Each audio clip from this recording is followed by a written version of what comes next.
तो साथियों नमस्कार, मैं चेतन आप सभी का टेक्स्ट बुक सुपर कोचिंग पे बहुत बहुत स्वागत करता हूं, बहुत बहुत अभिनंदन करता हूं।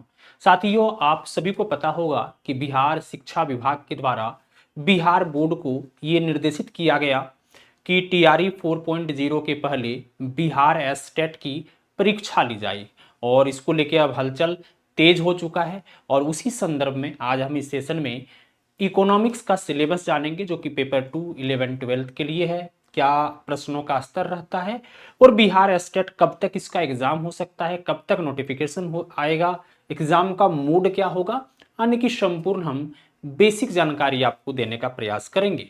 तो सिलेबस से पहले थोड़ी सी बेसिक जानकारी को देखते हैं, फिर धीरे धीरे आगे बढ़ते हैं। साथियों सबसे पहला सवाल है कि नोटिफिकेशन कब तक आ सकता है।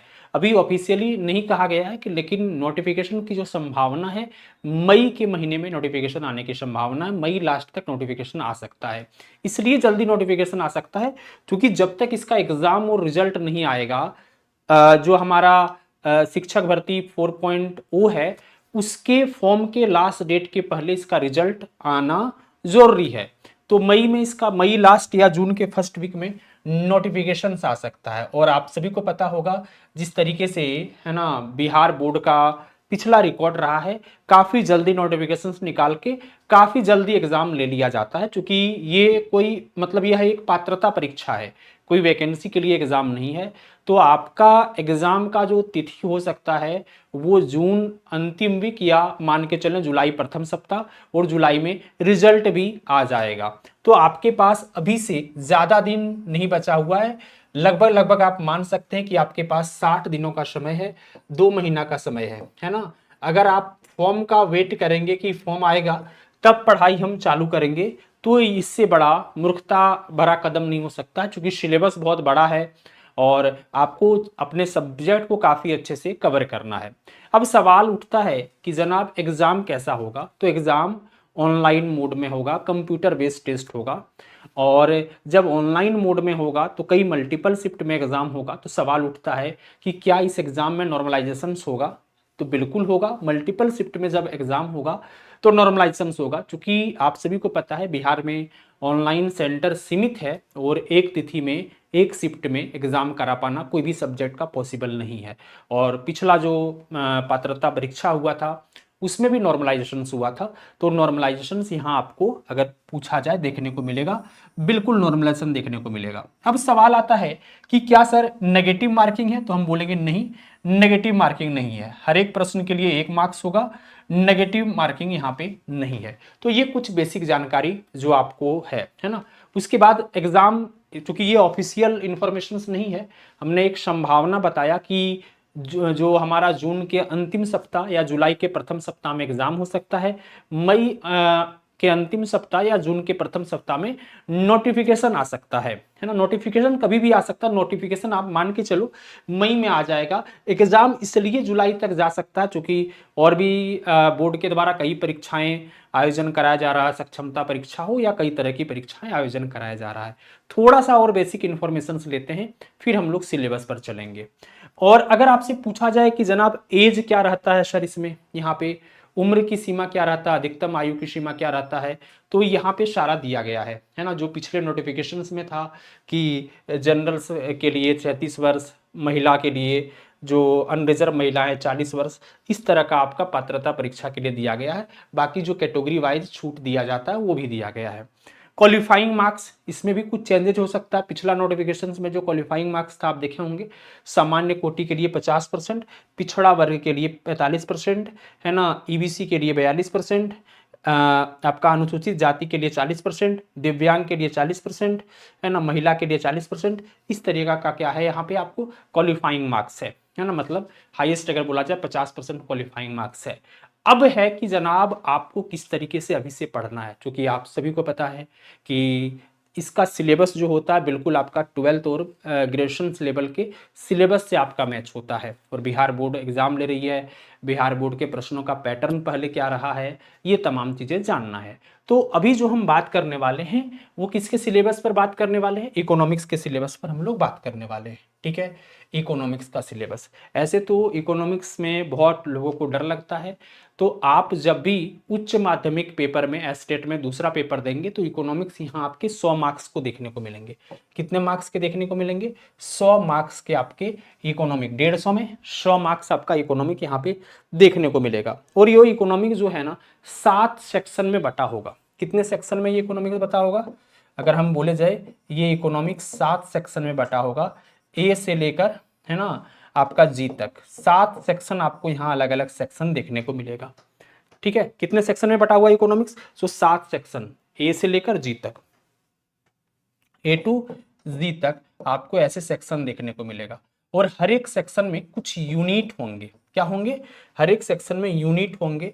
तो आपको कितने यूनिट देखने को मिलेंगे, तो आपको 17 यूनिट देखने को मिलेंगे। यानी कि हर एक सेक्शन में आपको करीब करीब 10 यूनिट, कोई सेक्शन में कम भी रहेगा, कोई सेक्शन में ज़्यादा भी रहेगा, है ना। आपको यूनिट वाइज ये करना है। और जब भी आप उच्च माध्यमिक का दे रहे हैं तो आपको ग्रेजुएशन लेवल के जो भी चीज़ें होता है ना इकोनॉमिक्स में, 10th 12th है ना और ग्रेजुएशन के इकोनॉमिक्स की अगर आप किताब को अच्छे तरीके से पढ़े हैं तो आपको समस्या होने वाला नहीं है। तो एक एक करके देखते हैं। सबसे पहला सेक्शन 1 माइक्रो इकोनॉमिक्स। आपको सभी को पता है इकोनॉमिक्स को हम लोग अध्ययन के स्तर पर दो तरीके में बांटते हैं, micro economics and macro economics, है ना। तो आपको यहाँ पे पूरा का पूरा माइक्रो इकोनॉमिक्स पढ़ना है कि लॉ ऑफ डिमांड क्या होता है ना, मांग के नियम क्या होते हैं, मांग की लॉज क्या होता है, डिमांड को कौन कौन सा चीज़ें ये प्रभावित करता है, कॉस्ट क्या होता है, प्रोडक्शंस क्या होता है, प्रोडक्शन कर्व क्या होता है, ये तमाम चीज़ें आपको माइक्रो इकोनॉमिक्स में देखना है। तो माइक्रो इकोनॉमिक्स में आप देखेंगे 1-2 यूनिट आपको यहाँ पे देखने को मिल रहा है, ये तो आप पढ़े होंगे। यूनिट 3 में लॉ ऑफ सप्लाई, सप्लाई क्या होता है ना, उत्पादन क्या होता है, ठीक है, ये सभी आपको यूनिट 3 में देखने को मिलेगा। फिर यूनिट 4 में मार्केट क्या होता है, theory of market, type of market, बाजार के बारे में आपको पढ़ना है, बाजार के बारे में आपको समझना है। यहीं पे आपको मोनोपोली आ जाएगा, एकाधिकार आ जाएगा कि एकाधिकार क्या होता है। यहीं पे आपका प्राइस डिटर्मिनेशन आ जाएगा कि मूल्य निर्धारण कैसे किया जाता है। और यहीं पे कुछ आपके है ना थ्योरी जो आते हैं वो आपको देखने को मिल जाएगा। ठीक है, तो बाजार के बारे में ये आपको इतना चैप्टर देखने को लग रहा होगा, लेकिन ये चैप्टर पूरा का पूरा किससे रिलेटेड है, ये चैप्टर पूरा का पूरा बाजार से रिलेटेड है ना। यानी कि एक ही चैप्टर है, इसको अलग अलग यूनिट में चूंकि एनसीईआरटी में दिया गया है तो यहाँ पे दिया गया है। जैसे ये चैप्टर क्या है, सप्लाई का, है ना, सप्लाई का चैप्टर है, आपूर्ति का चैप्टर है। ठीक है, तो आपूर्ति को आप अगर बहुत अच्छे डायमेंशन से देखते हैं तो ये समझ सकते हैं। ठीक है, तो अब यूनिट 5 में है फैक्टर ऑफ प्रोडक्शंस, यानी कि यहाँ उत्पादन के बारे में हमको देखना है, उत्पादन क्या है होता है और उत्पादन के क्या क्या साधन होते हैं। और फिर थ्योरी ऑफ डिस्ट्रीब्यूशंस देखना है ना, थ्योरी ऑफ डिस्ट्रीब्यूशन देखना है। और अब उत्पादन के कई साधन होते हैं, जैसे उत्पादन हम कहीं करना है तो हमें जमीन लेना पड़ेगा, उस जमीन के बदले हमें रेंट देना पड़ेगा, तो थ्योरी ऑफ रेंट यहाँ पे देख लेंगे, है ना, थ्योरी ऑफ रेंट। कई अर्थशास्त्रियों का जो फेमस रेंट का थ्योरी है, लगान के सिद्धांत हैं, उसको हम लोग यहाँ पे देख लेंगे। तो उत्पादन करने के लिए जो जो चीज़ें हमें जरूरी पड़ता है, जैसे भूमि, श्रम, है ना, आपको जरूरत पड़ता है, पूंजी की जरूरत पड़ता है, उद्यमिता की जरूरत पड़ता है। तो उत्पादन से रिलेटेड सारा चीज़ें, चैप्टर एक ही है उत्पादन। अब उत्पादन से रिलेटेड सारा चीज़ों को हम लोग कहाँ पे देख लेंगे जनाब, तो यहाँ पे देख लेंगे। इस जगह पे उत्पादन से रिलेटेड हम सारी चीज़ों को एक जगह पर हम यहाँ पे देख लेंगे। क्लियर है, ये यहाँ पे हो गया। नेक्स्ट आपका है micro economics, section B. Section B क्या है, माइक्रो इकोनॉमिक्स। माइक्रो इकोनॉमिक्स में भी यूनिट आपका मैक्रो इकोनॉमिक्स में भी आपका यूनिट बटा हुआ है, कई यूनिट है ना। यहाँ पे इनकम के बारे में हम देख लेंगे, नेशनल इनकम, है ना, राष्ट्रीय आय। जब वृहत लेवल पर अध्ययन हमें करना है तो मैक्रो, और स्मॉल लेवल पर है ना करना, इस मैक्रो इकोनॉमिक को ही एग्रीगेटिव इकोनॉमी कहा जाता है ना। यहाँ पे बेरोजगारी के बारे में पढ़ लेंगे, यहाँ पे हम लोग कंजम्पशन के बारे में पढ़ लेंगे, यहाँ पे हम लोग नेशनल इनकम के बारे में पढ़ लेंगे। ये तमाम चीज़ें हम लोग यहाँ पे पढ़ लेंगे। इसी आगे यूनिट में क्या है, यूनिट 6 में मनी के बारे में, मुद्रा के बारे में, मुद्रा सप्लाई क्या होता है, मुद्रा को लेके क्या क्या थ्योरीज दिया गया है, केन्सियन थ्योरी क्या होता है, फिशर थ्योरीज क्या होता है। बेसिकली जो सिद्धांत वाला पार्ट है ना, जो थ्योरी वाला पार्ट है, वो आपको ज्यादा परेशान कर सकता है। फिर इसी का यूनिट जो है आपका 8 है, मॉनेटरी पॉलिसी, है ना। मॉनेटरी पॉलिसी क्या होता है, मॉनेटरी पॉलिसी को कौन फंक्शन करता है, सेंट्रल बैंक के क्या क्या काम है, सेंट्रल बैंक बोला जाए तो भारत में आरबीआई के क्या क्या काम है, ये तमाम चीजें आपको इस यूनिट में देखने को मिल जाएगा। यूनिट सी आते हैं जो ये पब्लिक इकोनॉमी, पब्लिक मतलब सरकार, है ना। तो सरकार के बारे में देखेंगे, public goods and private goods देखेंगे, है ना। सरकार जो सोशल एडवांटेज के लिए क्या करता है, सरकार टैक्सेशन के लिए क्या करता है, तो ये तमाम चीज़ें हम लोग देख लेंगे। पब्लिक इकोनॉमिक्स ये बहुत बड़ा आपका चैप्टर नहीं है जो आप यहाँ इतना देख रहे हैं, बहुत छोटा छोटा चैप्टर है, ठीक है। पब्लिक इकोनॉमिक्स में टैक्सेशन सिस्टम देख लेंगे, पब्लिक एक्सपेंडिचर देख लेंगे, है ना, भारत के किस तरीके से पब्लिक एक्सपेंडिचर में खर्च करता है, पब्लिक डेप्थ देख लेंगे, सेंटर स्टेट फाइनेंशियल रिलेशन ये एक इम्पोर्टेंट हो जाता है, और अभी जो रिसेंटली फाइनेंस कमीशन है, फाइनेंस कमीशन के बारे में देख लेंगे। यानी कि सरकार का जो आय व्यय है, कहाँ से आय आता है, सरकार कहाँ खर्च कर रही है, सरकार की आर्थिक नीतियाँ क्या है, तमाम हम इस सेक्शन में देख लेंगे। उसके बाद सेक्शन डी आता है इकोनॉमिक ग्रोथ, है ना, ग्रोथ एंड डेवलपमेंट। ग्रोथ मतलब होता है वृद्धि और विकास, एंड प्लानिंग, इकोनॉमी हमारा कैसा ग्रोथ कर रहा है, कैसा विकास है। आने की यहाँ पे देखेंगे कि एक्चुअली समझना है कि ग्रोथ क्या होता है, व्हाट इज ग्रोथ, है ना, what is development, what is sustainable development and planning, ये चीज़ें देखना है, ठीक है। तो हम लोग यहाँ पे देखेंगे सस्टेनेबल डेवलपमेंट को ही आप कह सकते हैं, इन्वायरमेंट को ध्यान में रखते हुए जो डेवलपमेंट किया जाता है। यहीं पे हम देखेंगे कि पुवर्टी एंड इनक्वलिटी को देख लेंगे। यहीं पे classical theory of economic development, है ना, आर्थिक विकास के सिद्धांत को देखेंगे, रिकार्डो, माल्थस, जे.एस. मिल, है ना, कार्ल मार्क्स, यहाँ पे कई लोगों का विकास के थ्योरी को देखेंगे कि डेवलपमेंट का क्या क्या थ्योरी होता है। ये सेक्शन डी में हम काफ़ी अच्छे तरीके से देखने का प्रयास करेंगे, सेक्शन डी में जानने का प्रयास करेंगे। तो ये काफ़ी यहाँ पे आपको थ्योरीज देखने को मिलेगा, और यहाँ ये सेक्शन हम मानते हैं कि सबसे इम्पोर्टेंट सेक्शन होता है जहाँ से सवाल पूछे जाते हैं।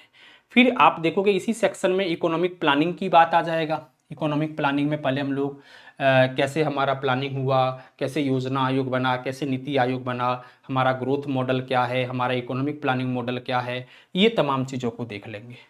फिर सेक्शन ई में आता है इंटरनेशनल इकोनॉमिक्स, है ना, इंटरनेशनल अंतर्राष्ट्रीय, है ना, अर्थशास्त्र को हम लोग देखेंगे। यहाँ पे काफ़ी आपको थ्योरीज देखने को मिलेगा। इकोनॉमी में ग्लोबलाइजेशन को क्या थ्योरी है ना, वैश्विक स्तर पर ट्रेड को लेके क्या क्या थ्योरीज है, या वैश्विक स्तर पर जो ट्रेड को लेके या डेवलपमेंट को लेके कौन कौन संस्थाएं हैं, जैसे विश्व बैंक, IMF, WTO, ये तमाम चीज़ों के बारे में जो भी आर्थिक संगठन है ये हम इस सेक्शन में देखने का काम करेंगे। उसके बाद आता है section F, Indian economic development, है ना, हमारा जो इंडियन इकोनॉमी है, खास करके इंडियन इकोनॉमी के डेवलपमेंट में एग्रीकल्चर का क्या योगदान है, सर्विस सेक्टर का क्या योगदान है ना, सेकेंडरी सेक्टर का क्या योगदान है, इंडियन एग्रीकल्चर किस तरीके से ग्रोथ कर रही है, इस तमाम चीज़ों को हम यहाँ देखने का प्रयास करेंगे, जानने का प्रयास करेंगे ऐप में, ठीक है। ये आपको इतना लग रहा है, लेकिन ये छोटा छोटा चीज़ें हैं, बहुत बड़ा नहीं है, लेकिन हाँ बहुत छोटा सिलेबस नहीं बोल सकते। ह्यूमन डेवलपमेंट ऑफ इंडिया हम लोग देखेंगे, यहाँ पे हेल्थ एजुकेशन सेक्टर कैसा है, पॉवर्टी अनएम्प्लॉयमेंट कैसा है, स्किल डेवलपमेंट कैसा है, 5 ईयर प्लान्स क्या होता है, ये हम लोग देखेंगे। और जी में जो है क्वांटिटेटिव मेथड को हम लोग देखेंगे। ये पूरा का पूरा वो जो सांख्यिकी वाला पार्ट होता है ना, स्टैटिक वाला पार्ट होता है, वो आपका देखने को मिलेगा, ठीक है। तो आने की कोई भी चैप्टर छोड़ा नहीं गया है, कोई भी चैप्टर छोड़ा नहीं गया। 2 महीना का समय है, और 2 महीना में आप सारी चीज़ों को कैसे कंप्लीट कर सकते हैं। अगर आप बहुत अच्छे तरीके से पढ़े हैं तो ठीक है, नहीं पढ़े हैं तो आपको एक सटीक मार्गदर्शन का ज़रूरत पड़ता है। तो आप हमारे कोर्स के साथ जुड़ सकते हैं। सबसे बड़ी खासियत बात क्या है कि एस्टेट के साथ हमारा जो अभी महापैक है, आपको यहाँ पे एस्टेट के साथ पूरा का पूरा आपको शिक्षक भर्ती का भी मिल जाएगा। आपको कूपन कोड यूज करना चेतन एस, क्या यूज करना है, चेतन एस, और ये मात्र 1349 में ले सकते हैं। आपको इसमें क्या होगा, ये बिहार स्टेट पढ़ सकते हो आप। सभी वर्ग आपका कोई भी सब्जेक्ट है ना, टीचिंग मेथड भी है उसको भी पढ़ सकते हो। प्लस आप यहाँ पे जब शिक्षक भर्ती आ जाएगा तो 1 to 5, 6 to 8, 8 to 10, 11, 12 जिसमें भी आप हो वो सारा का सारा आपको यहाँ पे मिल जाएगा इस महापैक में। तो आपको इसको लेने के लिए आप हमें कॉल भी कर सकते हो। कॉल भी करोगे तो आपको इकोनॉमिक्स का सारा नोट्स हमारे पास मिल जाएगा। ठीक है, इस नंबर पर आप क्या कर सकते हैं, है ना, इस नंबर पर हमें मैसेज कर सकते हैं व्हाट्सएप पे।